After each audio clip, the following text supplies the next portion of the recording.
Okay, being that it is 6 o'clock, I'm going to call the Coos Bay City Council joint work session to order. Would you all please rise and join me in the Pledge of Allegiance? I pledge allegiance to the flag of the United States of America and to the republic for which it stands, one nation, under God, indivisible, with liberty and justice for all.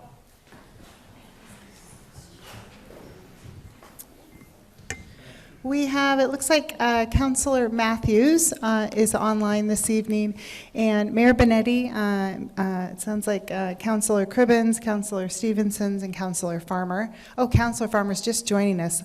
I always like to do this when someone shows up late, so let's give Councillor Farmer a round of applause.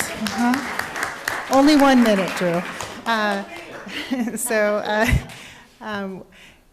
Councillor Farmer is here. With that said, I want to remind everyone that this is a work session, so no decisions will be made in tonight's meeting. And the first item on the agenda is public comment, and there's no sign up this evening. So the next item on the agenda is the Fire Department unit citation. Chief Anderson.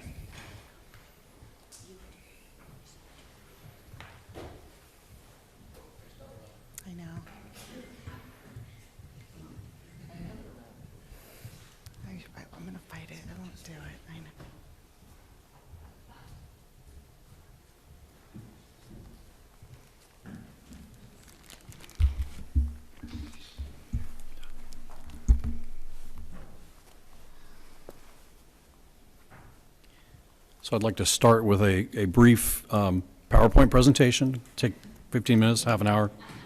Just kidding. What was that? I said, where do our number cards go? Number card, yes. Voting is acceptable. At this time, I'd like to invite the people that are going to be honored up this morning or this evening: Anthony Cicente, Clinton Cook, Rory Eck, Craig Adera, Jacob Galdston, Fernanda Gonzalez, Mia Knight, and Lexi Wagner. So if you could come up and stand beside me or behind me.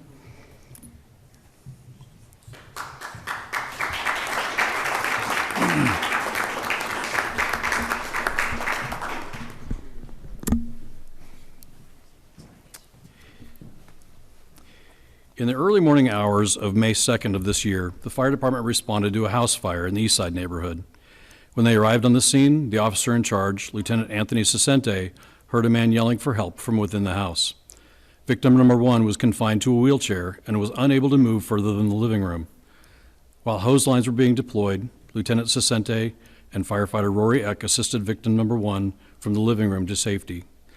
Lieutenant Cicente then directed firefighter engineer Clinton Cook, along with firefighters Rory Eck and Fernanda Gonzalez, to enter the house and search for the other victim. Firefighters Lexi Wagner and Craig Adera waited at the front door in a backup role with the second hose line. The smoke was thick and visibility was poor, but the interior crew found the victim number 2 in the second bedroom, conscious but unable to move without assistance due to a pre-existing physical disability. Firefighter Eck carried victim number 2 to safety, while Gonzalez and Cook turned their attention to fighting the fire that had been discovered across the hall. Outside, firefighters Mia Knight and Jacob Galdston provided basic, non-invasive patient care and assessment to the victims until Bay City's ambulance arrived. Victim number 1, I really didn't mean that. I'll explain later. Okay. Victim number 1 sustained burn injuries to his arms and airway and was eventually flown to the burn center at Emmanuel Hospital in Portland. Victim number 2 suffered severe smoke inhalation, but both have made a full recovery. The Coos Bay Fire Department responds to over 4,000 emergencies each year, but less than 1% of those emergencies involve a fire large enough to pose a significant threat to life. In most cases, occupants escape on their own before the fire department arrives. Situations where a victim is trapped and without immediate intervention, the victim would die from smoke or fire exposure is a rare occurrence. In fact, I can only recall one other instance in my entire career. Firefighters are notorious for avoiding the spotlight, and we often downplay events like this with comments like, "We were just doing our job," or "It's no big deal." But I would argue that it is a big deal, and as an organization, we benefit from celebrating behavior that exemplifies the core of our service to the community. Every branch of the military and most public safety departments have a mechanism for honoring either an individual or a team that displays extraordinary heroism, meritorious service, or performance of marked distinction under difficult and hazardous conditions in accomplishing its mission. In this case, it's difficult to identify that the actions of one individual had more impact on the outcome than another. It truly was a team effort. Given that the premier mission of the fire service is the protection of human life, and each member of this first arriving crew had a role in the successful rescue and care of both victims, it's been determined that these personnel are deserving of the unit citation for their life-saving efforts. Therefore, it is my privilege to ask that you join me in honoring these members of the Coos Bay Fire Department.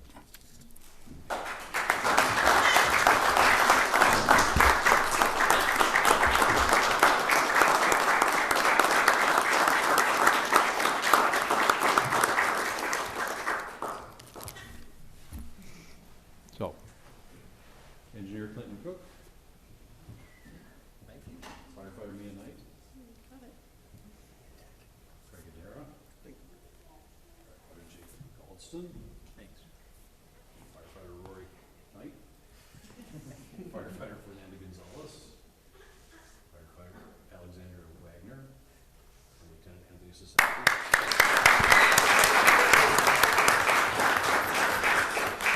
Councilors, any other comments? Thank you. Okay. You said it the best.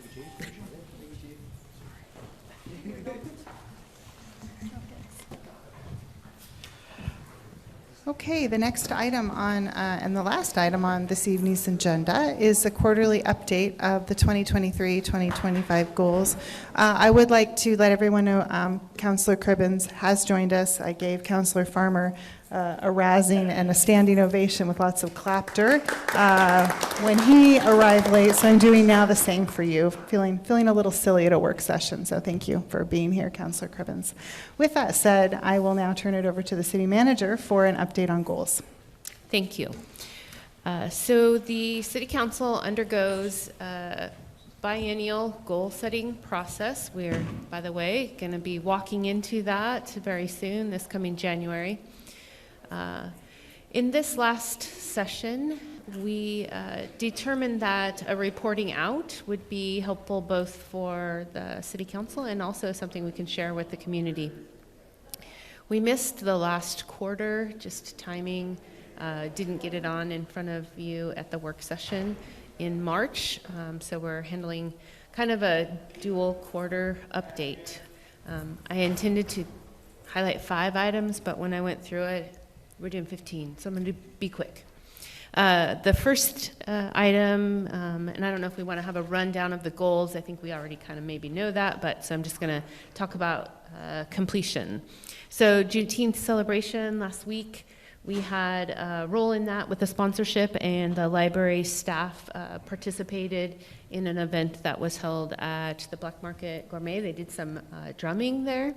I think the library staff had a table, just kind of informational participation there. So United Way Day of Caring was in June, and that's hosted at the fire department. Those kind of fit in that, you know, working well with our community partners.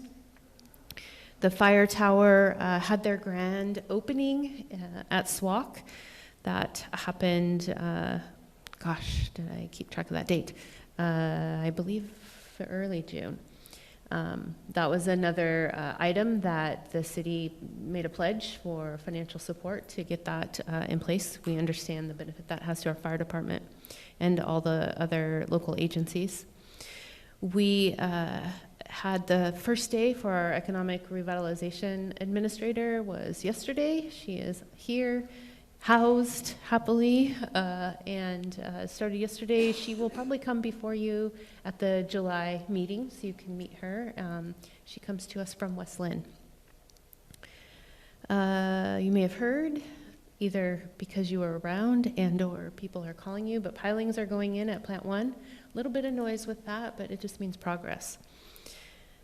Coos River Highway S-curves repairs were completed for the failing piece.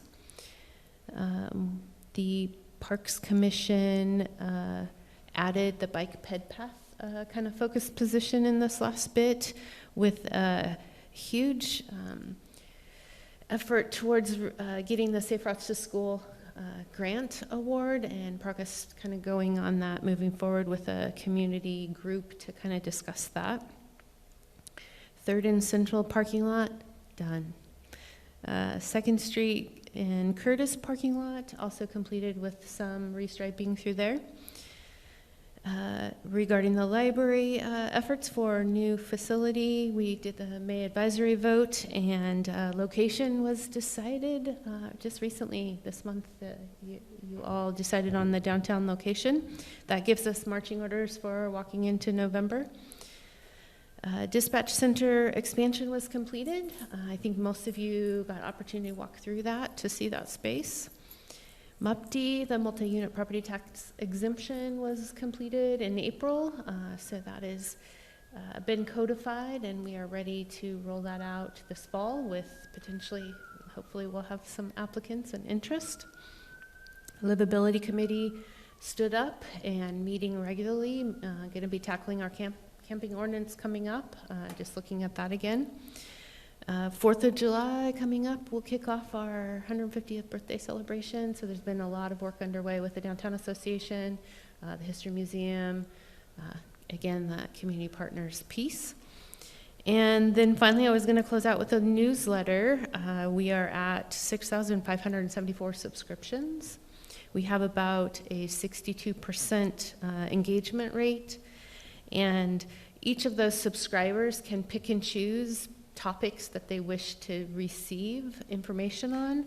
Those subscriptions are 23,368 individual selections for topics. So we're making some really great headway. This last push, thanks to the library joined that platform, and so you'll see there's definitely some engagement because of that. So that's what I have. I'm happy to answer any questions. If there's something I missed because it needs highlighted, you have interest, certainly between all of us, we should be able to cover that. Well, first, thank you. When we put these together, it's a long list, and I'm always incredibly impressed with how the staff works so diligently to get us to completion on these goals. A few questions for me. We talked about the I always say it wrong, the MUFD, thank you. Yes. And we're talking about a rollout in fall. And I hear a lot in the community still, what are we doing for affordable housing? What is the city of Coos Bay doing that? So when you're talking about the rollout, what is your plan for that? Because I know Councilor Kilmer and I spend a lot of time talking about communications and marketing and how we're going to communicate that out to the citizens. I don't expect an answer today, but I'm hoping that some consideration will be given on how that's rolled out, and so that the citizens understand that how we are working on trying to bring housing and affordable housing to our community. Yep, that sounds like obviously maybe a series of some Friday updates. I mean, we are talking to folks who would be potentially interested in that, so those people are, made aware of it, but the average citizen in the community is not obviously a touch point in that regard, so yeah. Great, thank you. So when you talk about people that you're talking with, are you Developers, developers? contractors, that kind of stuff, yeah. Yeah, and in every space, we're talking housing, so in forums and works, public groups, definitely that's coming up, but it's not something it's at the citizen level, so. Okay. I also want to commend staff and the Downtown Association for the work that they've done on the 150th celebration. I know I spoke to Beth, and she told me that we would, I think radio advertising starts this week, which is wonderful about the celebration. I did have a question. Do we know when we will have the pennants up around the community celebrating the 150th? That I don't know. We can certainly check on, they've been ordered, so whether or not Okay. they've been, like where we're at in that, getting them produced. Okay, awesome. Yeah. That'd Would be that great. be through the Downtown Association? They usually do those, or was this a No, it was the special order? VCB, I think, with the city. So I think it's kind of both. The Downtown Association helped with the downtown ones, but we had to kind of be a part of the east side and Empire. Empire, So, yeah. I think we have access to the information because of that. But yeah, certainly can check in with the Downtown Association too. They may already know the timeline. Great. Those are the only questions I had. Councillor Farmer? Councillor Matthews, any comments, questions? None here tonight. Councillor, I don't have Kilmer. any questions. I appreciate all the work that the staff does and keeping us informed. Anytime we can push that information out here, it gets out to the public, so appreciate that. great. Councillor Cribbins? No comments. Okay. If there are no other comments, I will adjourn this meeting. Thank you.